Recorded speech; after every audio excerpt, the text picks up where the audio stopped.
Hey there, friends. You know that sting when someone judges you for your beliefs? Well, I recently had a client reject me because of my faith, and honestly, it really hurt. It got me thinking about how we often let our differences divide us, even in our families. And today we're going to talk about how we can turn those moments of hurt into opportunities for growth, and how embracing that open-mindedness can really transform your relationships and bring more joy into your parenting journey. Let's get to it.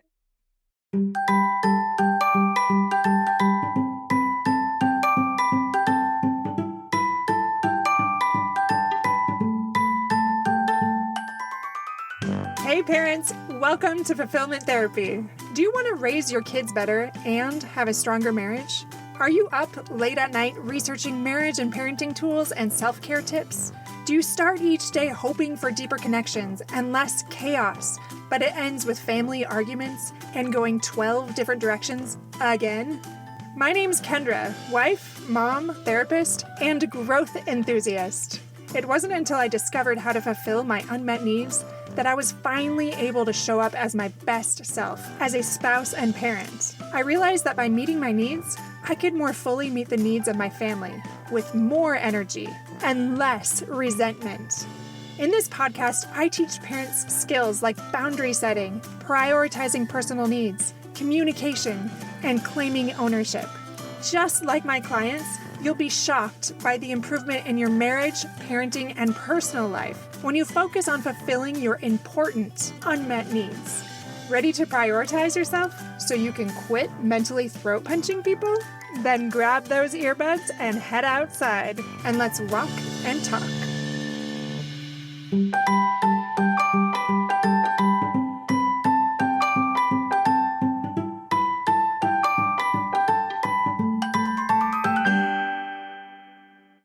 Welcome back, my friends, to episode number 165, When Beliefs Divide, My Journey Through Discrimination.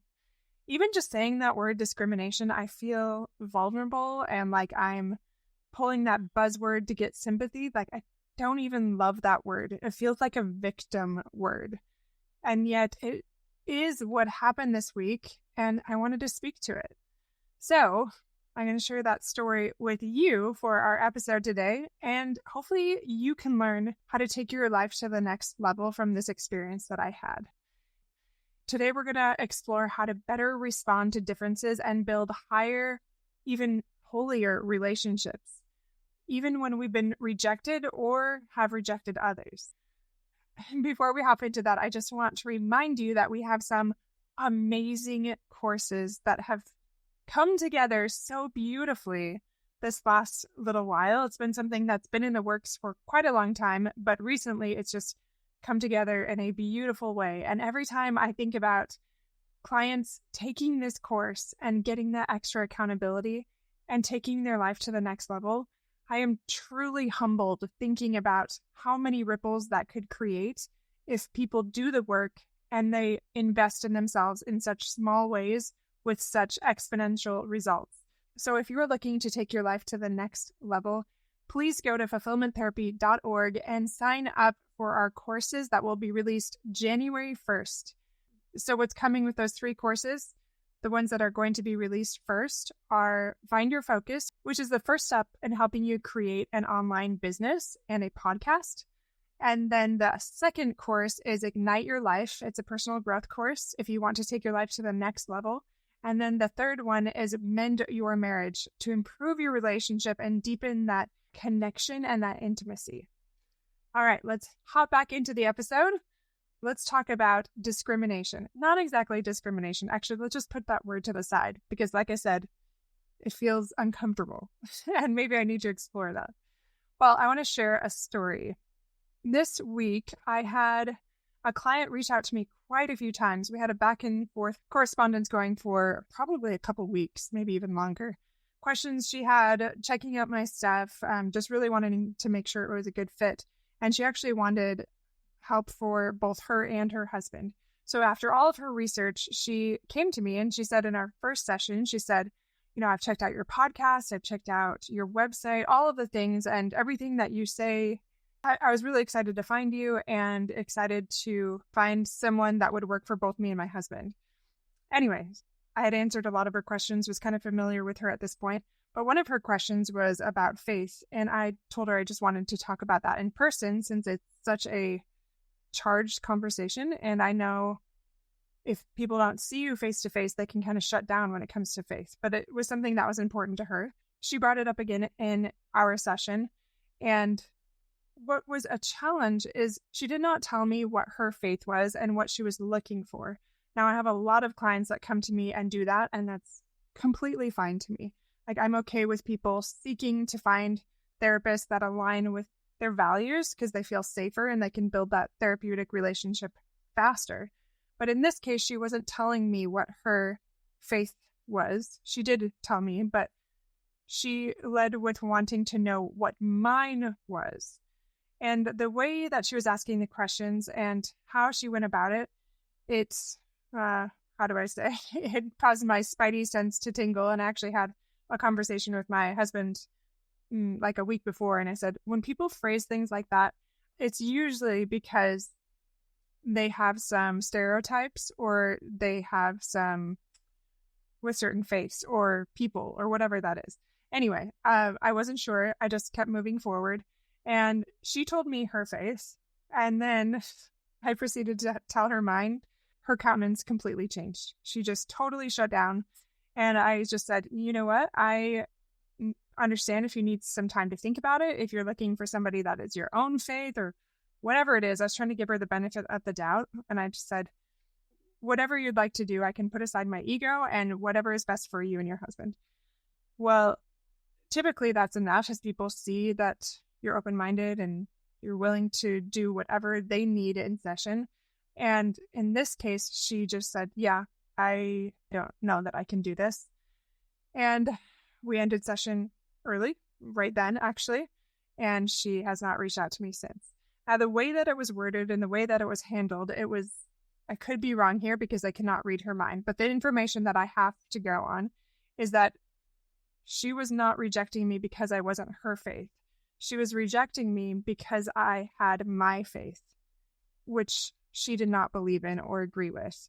Now, I'm not going to say which faith it is, but this is, for whatever reason, historically, I don't completely understand, but there is a faith that is very critical towards my faith. And as many of you know, I'm a member of the Church of Jesus Christ of Latter-day Saints. And maybe this is an opportunity for me to understand and grow and improve this situation.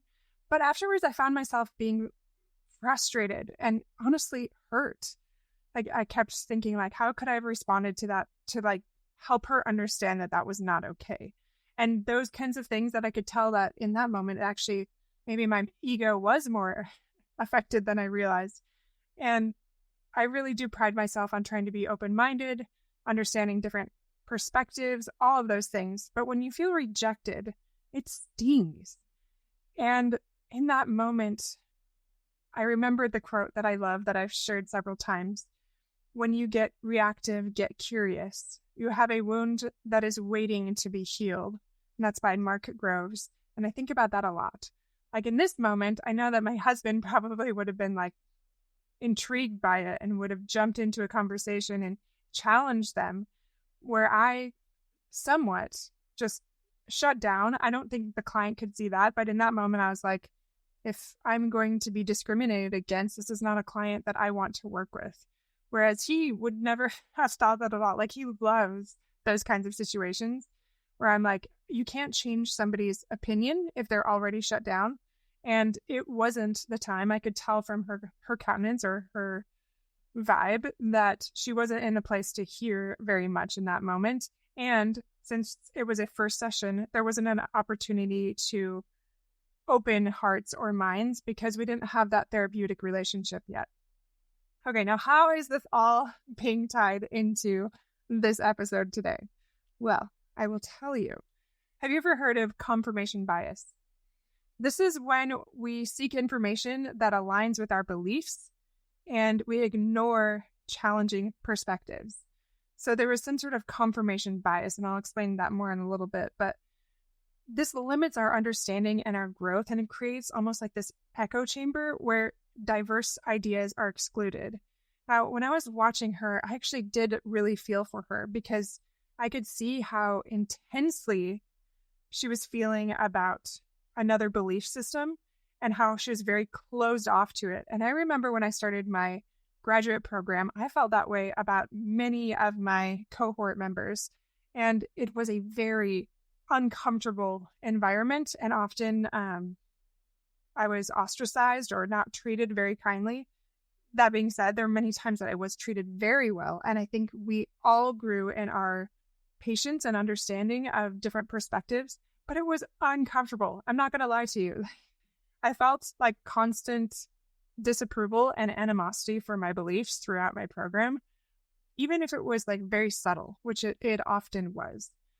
So the reason that I bring up that experience with grad school is I saw that in her too. Like not only were they closed-minded, but I also was closed-minded in a lot of ways because my political beliefs were so different than them, as well as my religious beliefs. And that made it hard for us to find this common ground. F. Scott Fitzgerald said, "The test of a first-rate intelligence is the ability to hold two opposed ideas in mind at the same time and still retain the ability to function." So are you able to hold two opposed ideas? Like, can you consider and see goodness in two different perspectives? Like, or are you all Republican or all Democratic and really struggled to see the good in another side, or Christian versus non-Christian? And if you say that you are totally open-minded, I challenge you to ask others about that. Because when I'm being completely honest with myself, there are many times that I am not. And if you cannot say that, then that likely indicates that you are not as open-minded as you believe. Now let's talk about cultivating that intellectual humility.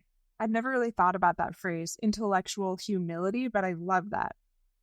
So intellectual humility is recognizing that our knowledge is limited. Are we open to learning from others, even if their thoughts and ideas look very different than our own?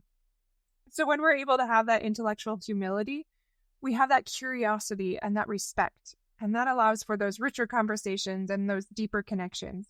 I often think about my aunt when I think about these things, and she talks to you as if she has completely similar perspectives because she's so curious and respectful and loving and has this understanding and this desire to learn from you. It's just beautiful. And you don't find out till way later that she has completely different beliefs or views on things. But you can tell, even like instead of feeling like deceived, you feel flattered that she cares so much because you know that she really values your perspective. And I want to be just like her. It's so beautiful. Aristotle said, "It is the mark of an educated mind to be able to entertain a thought without accepting it." So like in the case of my aunt, she's able to entertain those thoughts or be open to these things without necessarily taking it on for herself, but still not being afraid to hear those other perspectives. Are we able to do the same when it comes to religious perspectives? I have another quick story I wasn't planning on sharing, but I just recently was working with a client and she's considering leaving her faith, which is actually my faith too. And we were talking about that. And in the case of this client, am I able to hear her thoughts and her fears and just listen to her and validate her rather than be so afraid that it's going to affect me that I shut her down and I invalidate her? My heart just goes out to her because there's so many people that are struggling in their faith, whatever faith it might be.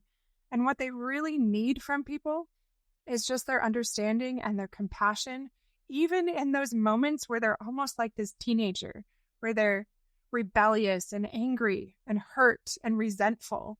Like there is space to respond to them with love and acceptance and not get so prickly. Again, are we activated? Can we get curious? Are we activated because it stirs something within us, like maybe our own doubts, our own fears, our own insecurities?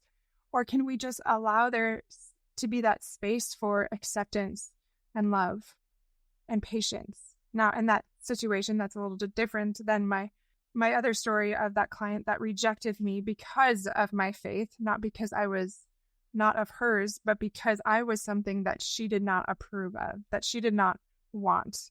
And she wasn't going to entertain the idea of having a therapist with a different perspective because it felt threatening to her. Maybe it felt unsafe. And again, can I practice that open-mindedness and recognize there's space for her to be like that? Like maybe that's just her journey. And right now she's not ready because of things that have happened in her life. And it feels unsafe to be with a therapist with that particular faith for whatever reason that I don't even know about. Like, who knows, right? We can give others that grace even if we don't understand and even if it initially stings at first. Let's talk about the power of diverse perspectives.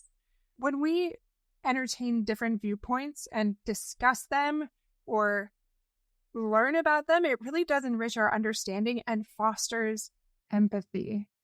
There's this amazing woman that I really admire named Sherry Dew, and she talked about how she reads multiple news sources every day to have this more balanced worldview. And she challenged us to be careful that we are not getting validation and reinforcement from just one perspective. Like maybe everything that we see on our feed is the stuff that we already resonate with. It's not anything contrary to our beliefs. So we're not ever challenged in our thinking because it reinforces all the things that we already think. And that can be very dangerous and create greater division and greater closed-mindedness. 93% of Americans desire less division. I would honestly say it's about 100, but whatever. But they want that unity and that understanding.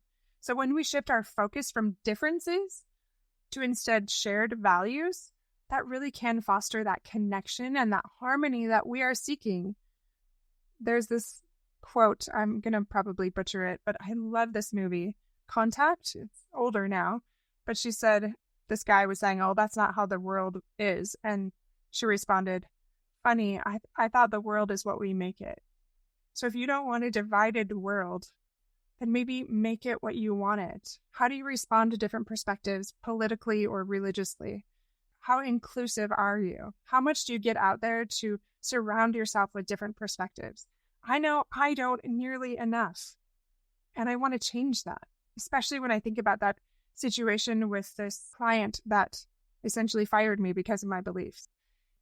I don't want someone else to experience that discrimination or that rejection for something because of who they are and because of what they value, especially when it's not hurting others.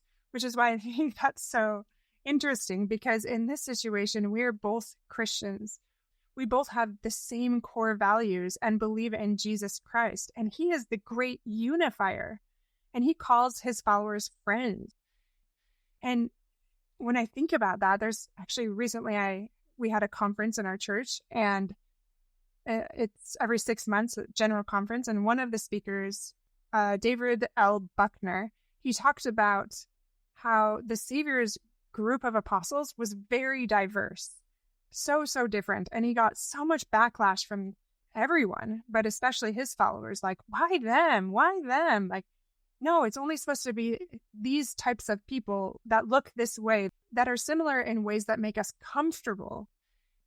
Well, Christ wasn't about making us comfortable. He was about challenging us and helping us be more open-minded and more unified and inclusive. He said, be one, and if ye are not one, ye are not mine.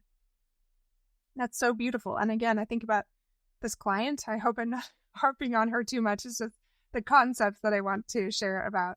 But in that moment, was she one? Were we able to come together with our commonalities, or are we focusing on one of our differences? Like she mentioned one little doctrinal point that really bothered her. And I'm not going to change that perspective, nor do I even want to, but I want to focus on where we can stand. But I want to focus on how we have common ground. So let's talk about building those higher and holier relationships, even like in our families, especially in our families, right? We can seek those opportunities to unite and create a sense of belonging. There are so many perspectives in families, as you all know, like very different ways of living and belief systems that at first was challenging for me when I was more rigid or black and white in my thinking. And it has been so nice to set that down and just recognize I don't need to change people. I just need to love people. And I can let go of a lot of those fears and simply have conversations with my family members about that instead of judging and I know there's space for righteous judgment if it keeps us safe, but in situations where we can be inclusive and loving instead of pushing family away because of their differences. And that is what will bring greater joy and fulfillment in our families. So Elder Buckner, in his talk, he shared an experience where he met with the New York City Commission of Religious Leaders. And this was a whole group that really came together in unity despite their massive diversity during COVID and how beautiful that was. And I was actually talking to the same client about how much I love interfaith things. Like I would love to have as many interfaith podcast guests on this episode talking about how they create unity in their communities and how they navigate those differences. I would love that. So if you know of anybody that would like to be on the show, please reach out to me. You can email the team at hello@fulfillmenttherapy.org because I want to create more of that unity in our communities and a greater understanding. Elder David Buckner said this: there's always much more that unites us than divides us. And I believe that. I see that regularly in my family. All of my siblings have very different ways of living and belief systems and politics that we have had to find more and more of that common ground instead of the things that divide us. And it is very easy to feel that division sometimes, to feel like I am less than, to feel like I don't fit in anymore because I'm so different than my siblings. And yet, I don't believe that's what Christ would want, or the mentors that I love a lot. Like, are we able to find that common ground and let go of that hurt and that frustration and that feeling of misunderstanding? And are we willing to stand up for ourselves or gently communicate and remind, maybe not so gently sometimes, but of those opportunities, of those situations where maybe we didn't feel understood or that there was closed-mindedness around an issue. Like that is what's going to make us stronger and better and more open-minded instead of just avoiding those situations altogether. Let's talk about creating a sense of belonging. Elder Buckner said this in his talk. I thought it was so funny. He said, "My father often reminded me that simply sitting in a pew on Sunday doesn't make you a good Christian any more than sleeping in a garage makes you a car." I had laughed about that. And it's so true. Like we have judgments both ways. Like, oh, they go to church, so they are a good Christian. Instead of, how am I living day to day? How much do I create unity in my life and in my family life? How closed-minded am I? This was triggering to me. Why was it triggering? Why was I activated? What more can I do to be Christ-like, to be more open-minded, to make sure that I am not perpetuating that division around me so others don't feel the way that I felt? Now let's apply this very briefly to parenting. You can model that respectful disagreement with grace in conflict. Show your kids that there's space for you to be different, to have different perspectives, and that's okay. You can introduce your kids to various cultures and beliefs and promote that inclusivity. That's why I love having foreign exchange students. That's why I love having a diverse team. It reminds me that, hey, we are not all the same, and that is great. That brings such a more well-rounded perspective, and likely why a perfect being like Christ chose such a diverse team, because we need that to challenge our viewpoints. So we can teach those critical thinking skills so that we can foster those varying viewpoints in a beautiful way and capitalizing on them. So just in conclusion today, I want to remind you of a few points. Seek to embrace that open-mindedness so that you can take your personal growth to the next level. And you can do that by creating more inclusive family environments, by saying uplifting and kind things about others, especially around your children, and really believing them, and then challenging your judgments when you are exposed to them. Actually, a funny story about that very quickly is when I was telling my husband about this later in the day, after work that night, I said, yeah, this particular religion is just so hard on our faith, and I don't know why. And he said, wait, are you judging their faith? And I just glared at him, and then I thought, yes, I probably am. Also, please remember to actively seek diversity and model those important values for our kids. Remember to be one. Christ often said, ye are my friends.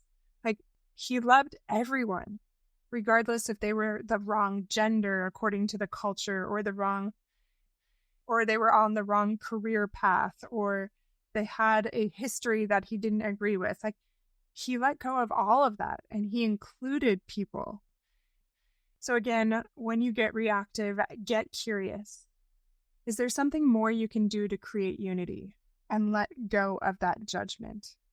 It is not easy to face our shadows, but often when we feel activated, they're begging to be healed because there's something more that we can do. And in this case with my client, I recognize that I can honor people's paths and their ability to engage. And sometimes they reject me, and sometimes they hurt me. And that can be about them and their side of the street. And for my side of the street, I can remember how that feels, and I can explore why it is so triggering, and I can seek to teach my kids greater unity. Thank you, my friends, for listening today to this episode and discussing a subject that is uncomfortable, that victim-laced topic of discrimination. It sometimes feels confusing and uncomfortable to talk about. We've probably all experienced it in one way or another, whether it's through our faith or our skin color or our gender or whatever it is. Chances are high that you've probably experienced it in some way, shape, or form. And hopefully you've given others the benefit of the doubt, recognizing we're all on our journey to growth and doing our own deep work, but we have the ability to let go. Thank you again, my friends, for listening. I will see you back here next week. And don't forget to check out fulfillmenttherapy.org to connect with us in any way, or check out the show notes to find us in all the places, whether that's on social media, Instagram, Facebook, really everywhere. We're starting to release more YouTube videos. We're going to be doing a lot of different things out there. We're on Pinterest, all the places. So check that out if you want to find us. Let us know if we can help you in any way. You can contact us on our website or email us at hello@fulfillmenttherapy.com. Take care, my friends.